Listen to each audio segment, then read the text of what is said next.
ఈ సమయం ఇప్పుడు నాకు దేవుడు ఇచ్చాడు కదా, 10 గంటలకు ఆరాధన, 12:30 వరకు నేను దేవుడి సన్నిధిలో గడపాలి, ఇది దేవుడు నాకు ఇచ్చినటువంటి సమయము. పని పాట లేదా పనికి మాలిన చోట్లకు వెళ్ళి ఈ సమయమును వ్యర్థము చేసుకోకూడదు. ఈ సమయాన్ని నేను అనుకూలము చేసుకోవాలి.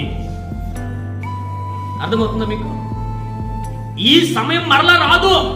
ఇప్పుడు గడిచిన వారం ఎవరు రాలేదో మళ్ళా ఆ సమయం మరలా మనకు రాదు, 100% రాదు. గడిచిన ఆనందము, గడిచిన సంతోషము, గడిచినటువంటి ఆశీర్వాదం మళ్ళా పొందుకోవాలంటే కుదరదు.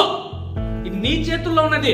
నీవు చేసుకోకుండా నీకు ఇష్టం వచ్చినట్టుగా నీవు నడిస్తే పోగొట్టుకుంటాం మనం. అనుకూలమైనది ఏంటో మనకి తెలుసు, అంత జ్ఞానం మనకుంది. జ్ఞానం లేని వ్యక్తి భూమి మీద ఎవరు లేరండి. మనం అంటూ ఉంటాం వీనికి తెలివి లేదు, ఆమెకు తెలివి లేదని. ప్రతి ఒక్కరికి దేవుడు తెలివిని ఇచ్చాడు. తెలివి లేని వ్యక్తిని భూమి మీద ఎక్కడా కూడా సృష్టించలేదు.